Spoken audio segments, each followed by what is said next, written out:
We are now joined by Shweta Daptardar, Vice President at who tracks BFSI at Elara Securities. Shweta, good morning and welcome to the show, and a pleasure to speak to you as always at NDTV Profit. My first question coming to you is the kind of moves that the RBI has made with regards to one, the 50 basis point rate cut, the CRR cut of 100 basis points, and the tweaks to the gold loan rules. Your initial comments and what were the key highlights? Yeah, hello, good morning. So definitely this RBI policy has been a bonanza for the BFSI space and NBFCs in particular. So quickly to begin with, CRR with repo rate cut at a massive scale definitely augurs well, both in terms of credit growth of take as well as a favorable funding cost scenario for NBFCs. So we'll see now banks also becoming slightly nimble in terms of funding towards the NBFCs. As far as gold lending norms are concerned, so they have been diluted on a massive scale vis-a-vis the draft guidelines, which were pretty stringent. The biggest positive outcome of the final guidelines on gold lending norms have been, in particular, the LTVs that have been revised upwards for small ticket or 2.5 lakh ticket size loans. And second is no monitoring or no credit appraisals required for the 2 up to 2.5 lakh ticket sizes. And I think this will definitely lead to less of operational inefficiencies, a quicker turnaround time, and definitely stronger business prospects for most of the gold financiers in the space. Okay. Shweta, good morning, Neeraj here. So, okay, I take on board this point. Now, this is something that I have kind of tried to ask everybody since yesterday, that there is a pop-up rally that we've already seen both on Friday and in yesterday's session. So some of the valuations have inched higher.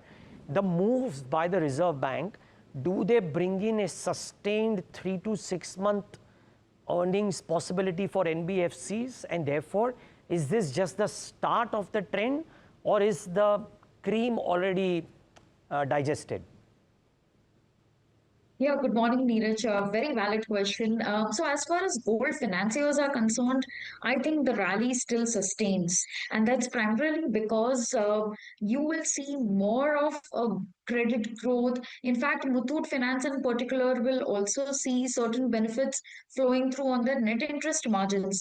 In fact, we clearly see 10% EPS upgrade for Muthoot Finance from the current levels, and perhaps another 15 to 18% upside in the stock.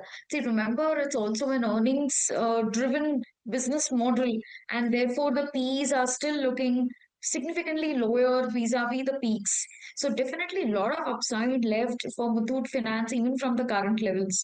As far as the whole set of NBFC pack is concerned, you're absolutely bang on that the valuations have rallied ahead of fundamentals.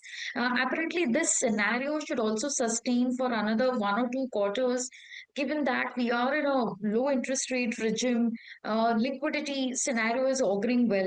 Having said that, we also should be cognizant of the RBI governor stance on which is neutral on the monetary policy, and this front loading of rate cuts will definitely be taking a pause. But next 2 quarters definitely augurs well. Where we are placing bets definitely is are on strong balance sheets, higher liquidity buffers, lower credit cost, and definitely healthy earnings profile.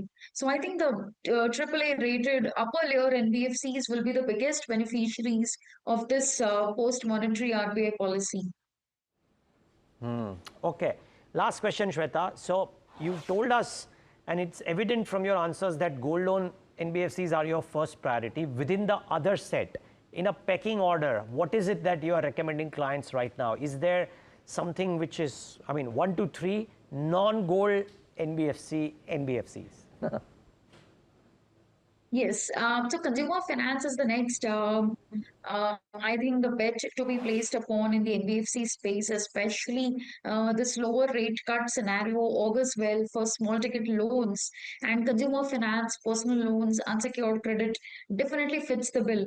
Moreover, juxtaposed to this RBI statement on stress reducing in the unsecured retail space and incoming data coming positive definitely augurs well for likes of Bajaj Finance and SBI cards. We definitely have a strong positive stance on Bajaj Finance even from the current levels. Third set of NBFCs which will look positive, I think, are housing financiers and affordable finance space. We've been watching closely this space. I think the players which are yet to be scaled up on the affordable side definitely have lot of juice left there uh, because there is no demand constraints. As far as plain vanilla home loans are concerned, then definitely PNB Housing Finance, Canfin Homes, even LIC Housing Finance, given the kind of attractive valuations it's trading at, I think this cycle will turn out good even for housing financiers. Okay. Shweta, we'll leave it at that. Thanks so much for taking the time out and being with us. Really appreciate your time.